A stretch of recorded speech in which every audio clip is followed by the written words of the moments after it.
SACE, South African Council for Educators.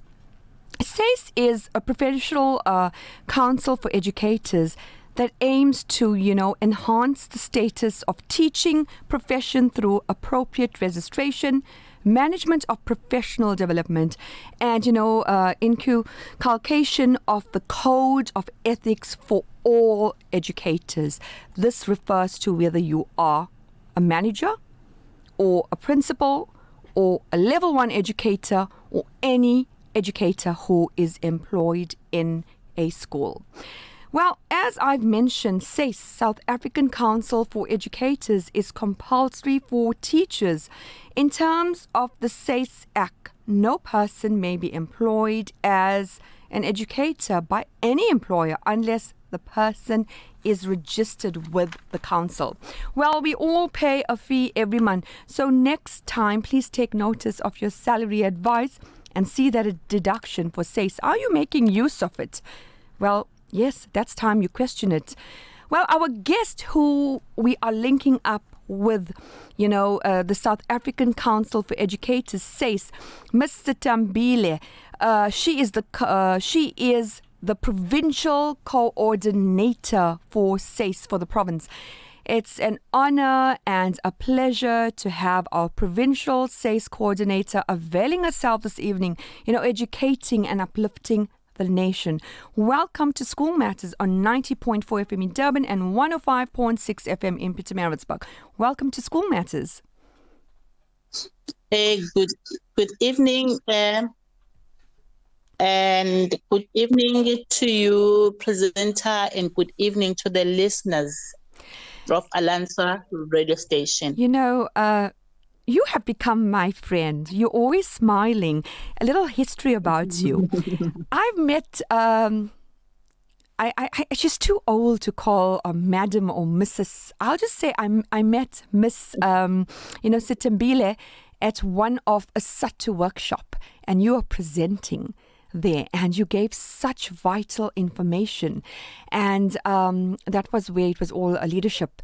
And then I made contact with you again when I had the self-sabotage workshop for the Umlazi district. That was district governance. And you came there and you enlightened and you gave advice to everyone who were present.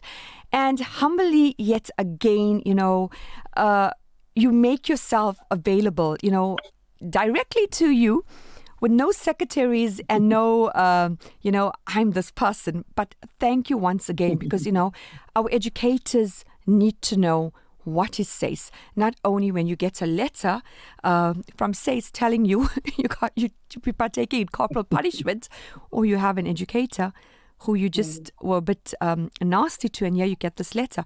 So today's show, we're going to enlighten and educate our listeners.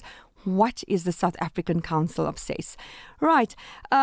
So can you enlighten our listeners today? What is SACE?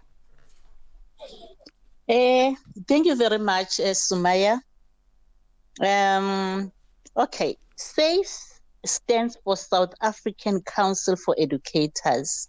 There is a professional body for teaching, which was established in terms of SACE Act number 31 of 2000, as you have alluded to. And I heard that you gave a very good background, that SACE is a regulatory body. That is its object is to provide for the registration of educators, which means that everyone who wants to become a teacher, as soon as the person qualifies, get the qualification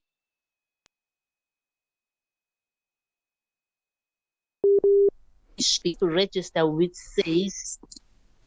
And then two, it promotes the professional development of educators and maintain and protect ethical and professional standards for educators by means of the functioning of the council. So briefly, there is SACE. Thanks, Sumaya. Okay. Who needs to be members? I know I mentioned it in my introduction, but who needs to be members of SACE? everyone who is qualified as a teacher, or I rather say everyone who is eligible to stand in front of the learners and teach, that person has to be registered with SACE, has to be the member of SACE. Okay. With that, yeah. maybe let me continue, Sumaya. Okay. I'm sorry. Yeah. We start registering a SACE members from the fourth year students in the higher education institutions. The moment they get to the fourth year, they are eligible to register for SACE. But when we register them, they do not get the full registration. They get the provincial registration, but automatically they become members of SACE. Okay. And going back to this, how does SACE assist educators? How do they assist the educators? You know that question. SACE assist educators.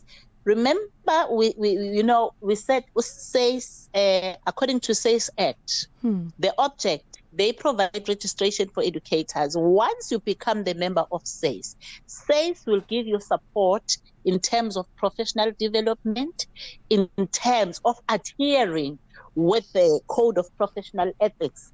So in other words, SACE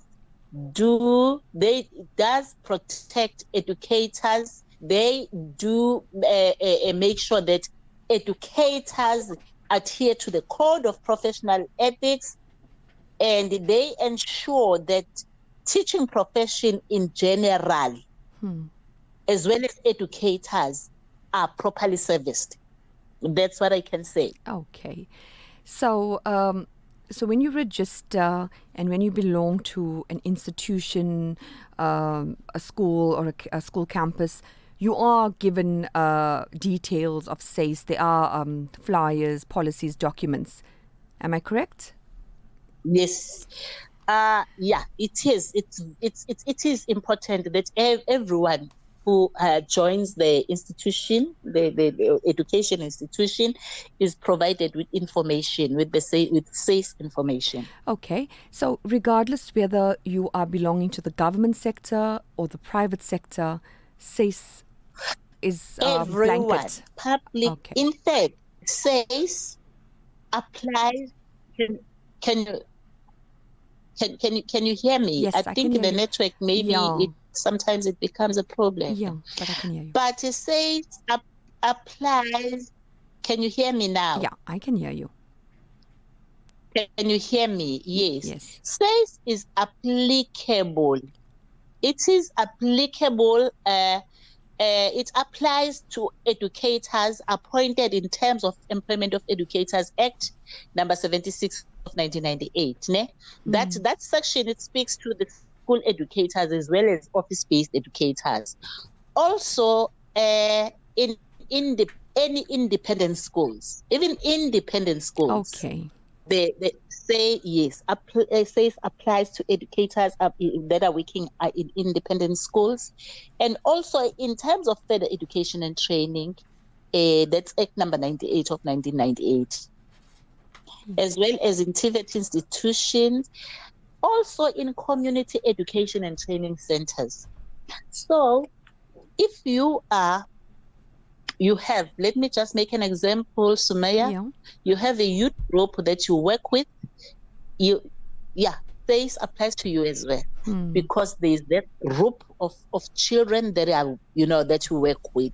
Okay. And I can also say, even if you are a teacher in a Sunday school, SACE applies to you as well. Okay. Do you know, going back dinosaurs years, Sithabile, I know we used to apply to Pretoria for our SACE certificate. And the SACE offices were only in Pretoria, nowhere else. But I think the last few years, if I'm correct, there are SACE offices in KwaZulu-Natal. Can you tell us a little bit about that? Does it do the same admin? Actually, yes, Sumaya. We've got a SACE office, the provincial office in KZN, which is in Durban. Actually, in Durban, that is in right opposite to Shaga Marine. That's Spinnaker Road. Okay. In Spinnaker Road, opposite the gate of Ushaga Marine. That's our SACE office there. Few provinces now have got SACE offices, but we also have an office in KZN. Wow, that made life so much easier. Because sometimes if you had like a major issue, you basically driving or flying up to Pretoria back in the day, I recall. But now it's made much easier. Going back to the certificate, we said you cannot teach without a SACE certificate. I That's think correct. even internationally, am I correct? You need to provide that as evidence if you are going overseas. If you are going overseas, when you go to overseas, if you're going there to teach, definitely wherever you are going, they will require a letter of good standing. And the only place where you can get a letter of good standing is from SACE. So definitely you need to be registered with SACE. Okay. I know I've been receiving a lot of emails and phone calls from newly qualified educators or educators who will be qualifying maybe next year, the beginning of the year, and they are awaiting to register with SACE.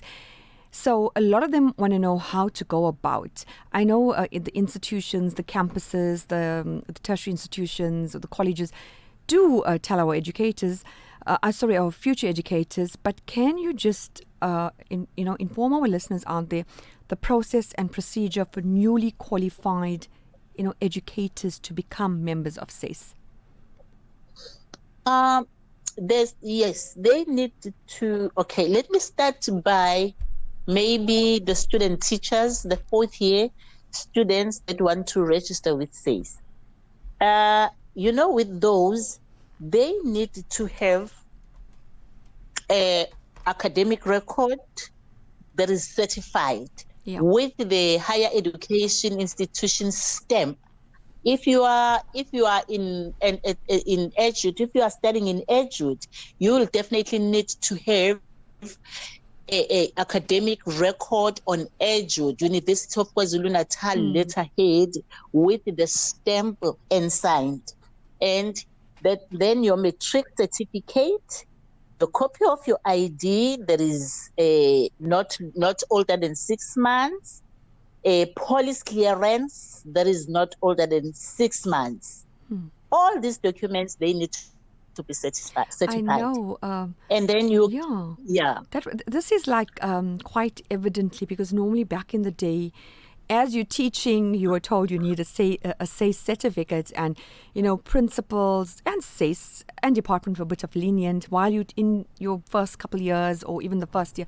You were applying and sorting that out, but now you need it before you start teaching.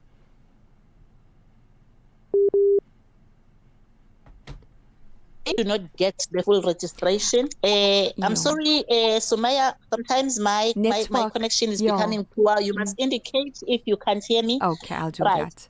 With the student teachers, what do they get once they complete their registration? They can register online. Sometimes SACE, they do have in other institutions, they visit institutions to register educators, but they can also register online. And once they complete their registration, they wait for 14 days and then they get their provisional registration if they are still a student. Provisional registration is the letter that has got the SACE number. And before the SACE number, there is a letter P, which shows that it's provisional. It's not the full registration. And with that letter, you are not eligible to be employed. Remember, you are not qualified as a teacher. You are still a student. But you know why I mention this? It's because other students that attend these institutions like UNISA, like, those distance education, once they get those provisional letter, they feel that they can be employed as teachers. So, you can only be employed as an educator. Once you have qualified, you are qualified as a teacher, you've got full SACE registration. Exactly. And the requirements, the requirements for you to get the full registration, it's the same requirements as like the ones that I mentioned for the provisional one, but you will need to produce now your degree certificate, your qualifications that you have completed you have completed your studies. And then they can, and also that letter that you receive, maybe if you haven't received the degree, if you haven't graduated, there must be a letter from the institution that says that you are qualified, you have completed your qualification, you're still waiting to graduate to get the certificate. Okay. Everything must be certified, and it must have a stamp and be signed. Okay. Just a question. How do I check my SACE status, and what are the benefits of SACE? Okay. You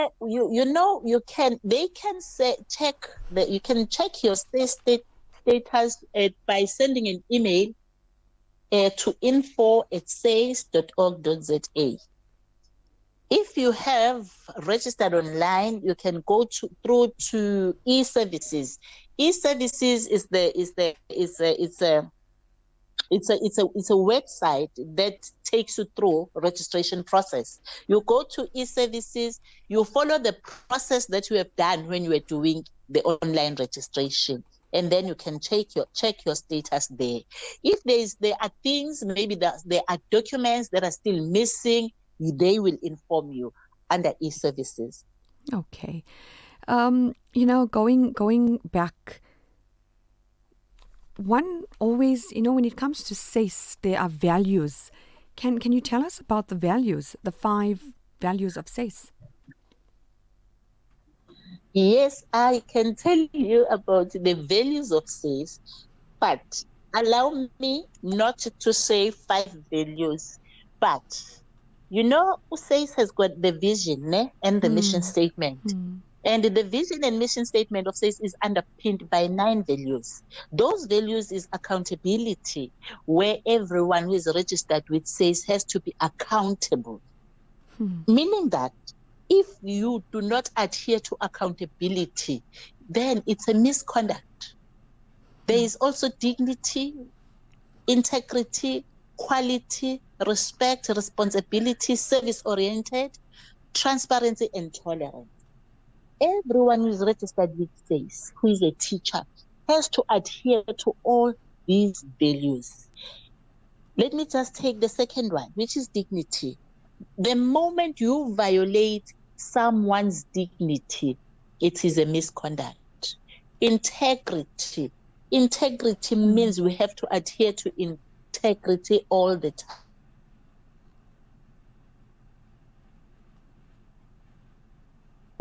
If you are a teacher, you need to be a quality teacher, because SACE ensures that the teaching profession in general and educators are properly serviced. So you also need to be a quality teacher and produce quality education to the public, to the learners. Okay. Respect. I don't have to unpack all these values. But you'll be amazed that so many educators who are teaching for so many years, we tend to forget about SACE until you have a newly qualified educator who wants to register, or if an educator gets a letter from SACE concerning maybe corporal punishment, and it's nice for educators to really know what is all about SACE, how do we go about, because we are paying a fee, from our salary, it gets deducted. What is the fee currently? Yeah, you know what, Sumaya? SACE, like all other professions, is a council. Yeah. There are nurses that got their professional council. Engineers, they've got their council as well. So teachers have got the council, which is SACE. Yeah. The moment you register with SACE, when you obtained that card, that SACE certificate, you are signing an agreement. You are saying to SACE, I agree that I will comply with all SACE mandates. Exactly. Do you know? Yes. Yeah. You may continue. Right. Yeah. If you do not adhere with all SACE mandates, what message are you sending to SACE? You are saying to SACE, no, you can take what belongs to you. What belongs to SACE, Sumaya, is SACE certificate. So it is important that educators adhere to all SACE mandates. For example, let me just mention this one, professional development of educators. We speak of CPTD, which is continuing professional teacher development. That one is a policy. Every teacher who is registered with SACE has to develop him or herself professionally. You understand that? Yeah. And then if you do not do that, it means you are not complying with SACE mandates. Exactly. Every educator who is registered with SACE has to adhere to the code of professional ethics, meaning that the teacher has to behave professionally wherever he or she is. Okay. Do you know, my next question is on the screen. It's something which I think lots of individuals in your teaching profession, you will require this or you will come across this. And normally, you know, when anything is given anonymous letter, no one takes heed of it. But with SACE, how do we lodge a complaint? Who can lodge a complaint? An educator, a learner, any member of the community? And may it also be lodged anonymously? I mean, what's the basis? So how do I lodge a complaint with SACE? Okay, that's a very good question, Sumaya, because that has become a problem. You know, anyone can lodge a complaint. Be it a teacher, the teacher can lodge the complaint, parents of the learners, colleagues at work, the teachers themselves, the community members, they can report cases to SACE. They can report the cases anonymously if they want to, if they don't want to be a known. Telephonical complaints are accepted. Electronic and print media cases are accepted. Let me just make an example. When I was perusing the Facebook, just Facebook, there is a lady's house in Facebook. I came across the parent who was complaining that her child has been abused at school, and the teacher is administering corporal punishment, and the child now is not eager to go back to school. So, because, as a SACE official, the moment I hear that, I had to take steps, against that. And I made sure that I traced that parent up until I got the parent. And then the parent had to launch that complaint directly to SACE. So I'm saying anyone can launch complaints to SACE. Public interest bodies, provincial education departments, even the teachers themselves, even the Department of Educators, if they see that the teachers are not compliant to SACE letters, they can report. Okay. Parents, learners themselves, communities, fellow educators, school leaders, and whoever, they can report cases to SACE. Any unethical behavior that they observe in teachers. The lines are busy. The WhatsApp is going wild. There's tons and tons of questions coming from educators throughout, wanting to know so much. So we were talking about, lodging complaints, how you go about lodging complaints. You told us you could be an educator, a parent, a learner, a member of the community. So anyone can lodge complaints. So can you tell us step by step, how do I lodge a complaint with SACE? There is no formal procedure. It's just that you write, like what I said, that telephonically you can lodge the complaint, and through the electronic media it's just to write. If you are a teacher, maybe reporting another teacher, definitely you must have an incident report that you will submit to SACE, and then SACE will take it from there. They will start with investigating the case or whatever.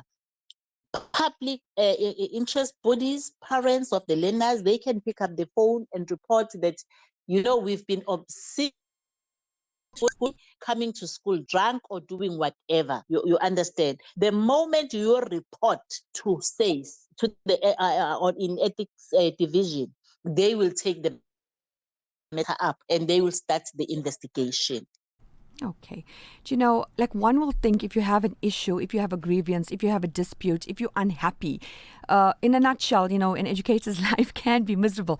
Besides turning to a union or going to ERLC, SACE is there to also assist you, There's another question I have, to lodge a complaint against deficits, about management, about the way a school is run, or something which is not being followed via the South African Schools Act, or something basically which is not being done correctly.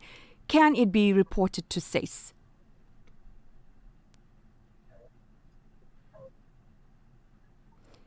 Okay, I think Sithabile, are you there? Yes, can you hear me? Yes, I can. The network is becoming very poor. Okay, so I have a question here from Mr. Naidu from, I'm Mr. Naidu, I'm a management member. I'd like some advice. To lodge a complaint against, example, a manager or a governing body member or just a colleague, can we do that instead of going to the union or labor, ERLC? Yes, you can do that. But we always advise educators. If it's an educator reporting, there are cases. Yeah. As educators, you will remember that we've got Section 17 of Employment of Educators Act and Section 18 of Employment of Educators Act. So we sometimes we need to be able to differentiate between the two, a SACE issue and the case that falls that can be handled through Employment of Educators Act. I think I'm clear in that. Yes.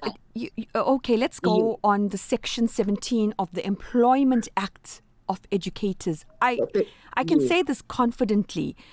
Many educators, many managers, principals, a lot of them are not familiar with this Section 17, Employment for Educators. Can you just briefly take us through this? Section 17 of Employment of Educators Act, that one, it's the serious acts of misconduct. Anyone who is found guilty under Section 17, that one, those are dismissible acts of misconduct in Section 17. For example, theft. The theft, Sumaya. Yeah. And when we talk about theft, people will just think that theft, you only regard it as a thief if you have stolen a car. Stealing learners' food, when there is nutrition in the school and you always steal, you no longer buy sample beans in your home because you know that you're going to get it from school. That is theft, and it's a dismissible offense. Bribery, fraud, any act of corruption in regard to examination and professional reports, that one is a dismissible act of misconduct. And you know what? I hope that is clear. Our leaders in school do not realize this. Sometimes, I'm saying it on air, and School Matters, we say the way it is, the truth, to educate and uplift everyone out there, whether you're a support staff or whether you are the person who closes the school or has the keys to open the school. You know, we need to know it, because sometimes you forget that there's Section 17 of the Employment of Educators Act. And again, as you said it, you know what? That is theft. That is fraud. That is corruption. You know, even depriving an educator what is entitled to them. Even, depriving your learners in a school what is entitled to them. Am I correct? You are correct. You are 100% correct, Sumaya.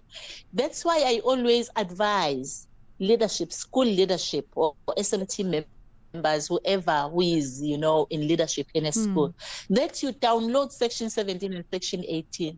You blow it up, it becomes big, and then you paste it in the foyer, where every educator, when they walk into the school, they will be able to see the Section 17 and Section 18.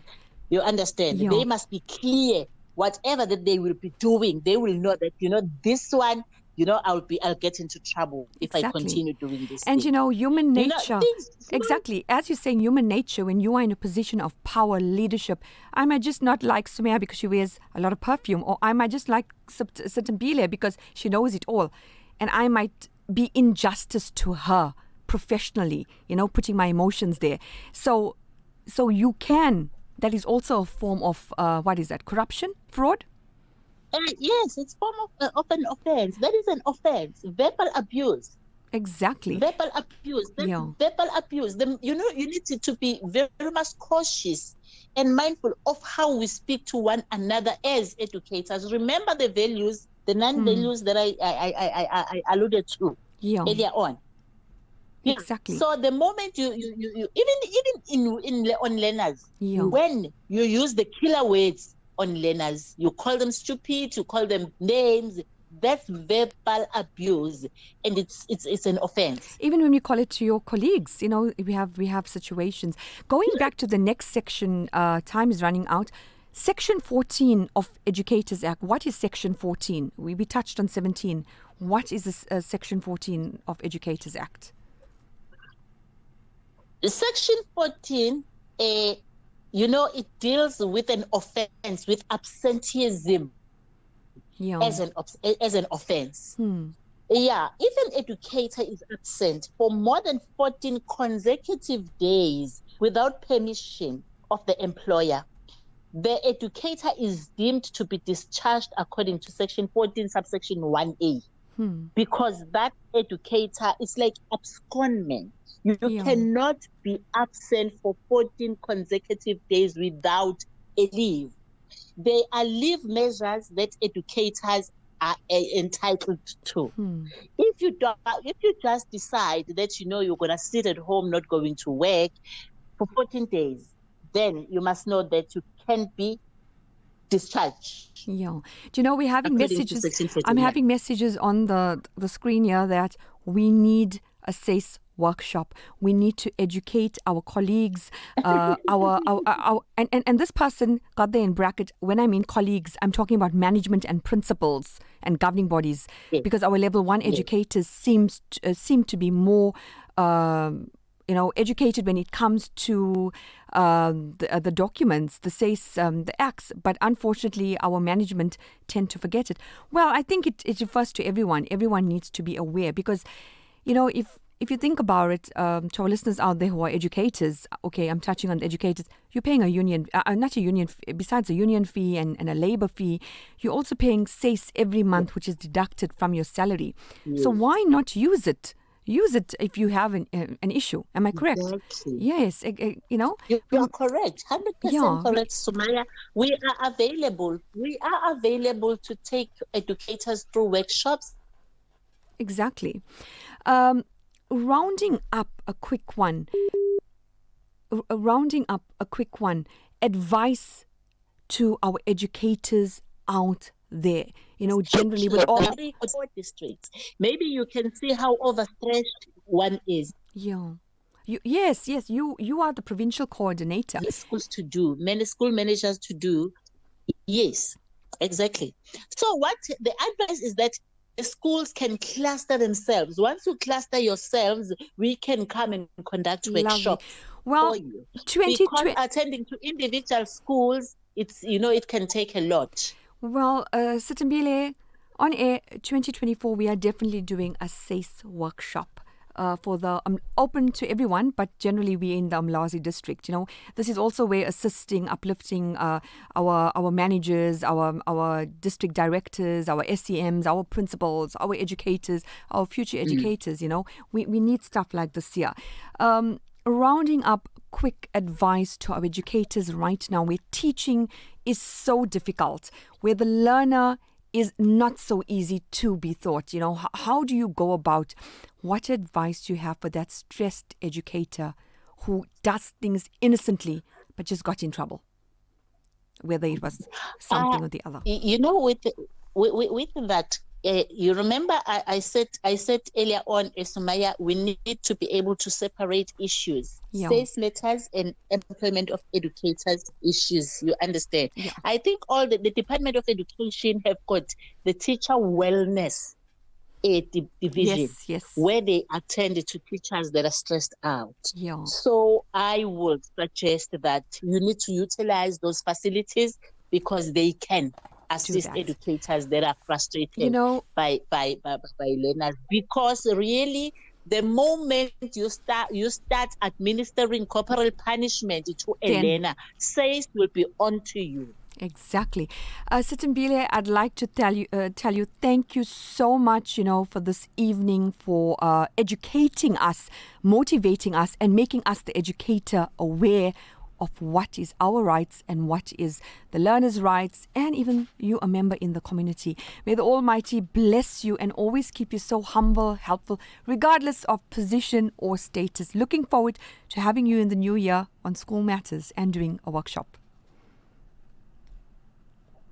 Thank you very much, Sumaya. Okay. Thank you very much. Thank I feel very much honored to be on air with you. Thank Bye. you. Bye.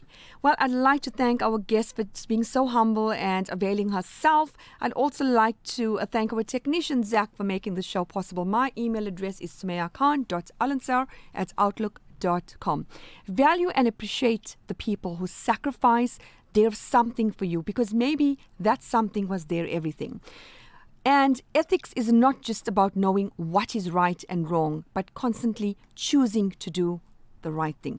I stand for honesty, equality, kindness, compassion, treating people the way you want to be treated, and helping those in need. To me, those are the traditional values. Guilt is good. Guilt helps us stay on track because it's about our behavior. It occurs when we compare something we've done or failed to do with our personal values. Assalamu alaikum.